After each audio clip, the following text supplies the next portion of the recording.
spots. My love language is telling you exactly what you need to hear, but nobody else is telling you.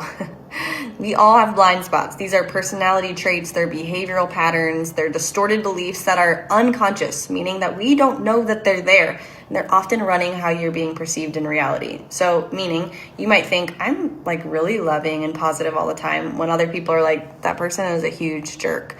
Without somebody lovingly reflecting back to you this character trait that really needs to be upgraded, you might be actually shooting yourself in the foot in how you're being perceived in the real world, your influence and your impact.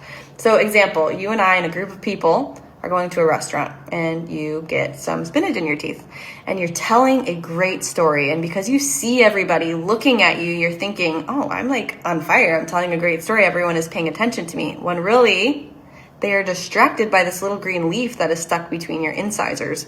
And there's a reason why these people are not telling you about this foliage. Number one, they don't care. They don't care enough to tell you, to interrupt you. They're like, I don't know, somebody will tell them eventually. It's not my job. Like, just let them tell the story. I'm barely paying attention anyway, although I'm sitting there and nodding and looking at them, not actually paying attention to what they're saying. I'm thinking about all the other things I have to do after I leave this dinner. Or number two, they're scared of how you're going to respond because you are known to be emotionally reactive, or you're always bracing, or you're defensive. And so they're like, I'm not going to interrupt this person for fear of how you will respond. Both examples not helpful to your evolution.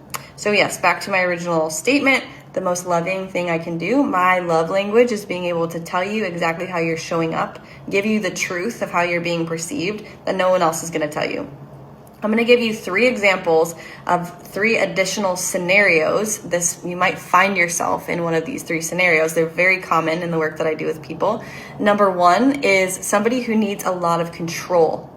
They are very rigid. They don't allow for flexibility. I would look at them and say, you have a tight butthole. You're a tight ass, and you have a lot of fear and scarcity that are running the ship, running your unconscious frequency and how you are being perceived in the world. And they might say, what do you mean? And I would ask them about their childhood and ask, did you have a chaotic childhood? Did you have a lot of fear and scarcity, lack of resources growing up? Or is that something that you have been told about people in your lineage? And they might say yes. So they make this unconscious decision at some point in their life, I never want to be in fear and scarcity again. So they take on this persona of a lot of control, lack of flexibility, a lot of rigidity. And so they're walking around with tight ass because they never want to lose their resources. So instead of metabolizing these emotions in their nervous system to help them expand and see that they're never in fear or scarcity, they're walking around perpetuating the very thing they're trying to avoid. So that's blind spot number 1. Although you have a rigid schedule, although you have accumulated a lot of wealth and material items, but you're still walking around with control as your dominant emotional state, you have a tight ass, and you need to integrate fear and scarcity into feeling resourced and peace and safety in your system. Number 2 is people who say, I keep attracting the same person over and over again, or I'm doomed in the realm of relationships. And I would say, well, if you never actually sit and establish a standard for yourself, then you're thinking with your dick on who you're attracted to and who is coming to you, but you're not actually telling the universe what it is that you're looking for, setting a standard for yourself, saying, what do I value in a relationship, and or becoming an energetic match to meet this person, this idealistic dream person that you want to meet.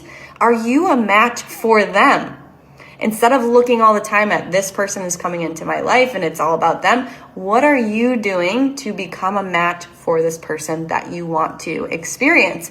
Another blind spot, always looking at them, never looking at yourself. Third example brings me back to the restaurant experience. So you get wobbled when you feel vulnerable, or when somebody's asking you to go into deeper states of intimacy. You start to project, you start to self-sabotage, and then you start to blame because you can't possibly fathom going deeper into an emotional state because you don't feel confident or competent navigating the emotional realm. So then you start to project, you start to blame, instead of, again, turning around, self-regulating, seeing what it is about this experience that's so triggering, integrating those emotional experiences so that you can go into deeper states of intimacy. So if any of these scenarios resonated with you, or you're curious about, okay, well, what am I not seeing about myself? This is my area of expertise. I can tell very easily in the first 5 minutes of knowing somebody what their dominant emotional state is, where their main blind spot is that's keeping them from actually living the life that they want. Let me know if you find yourself in any of these scenarios.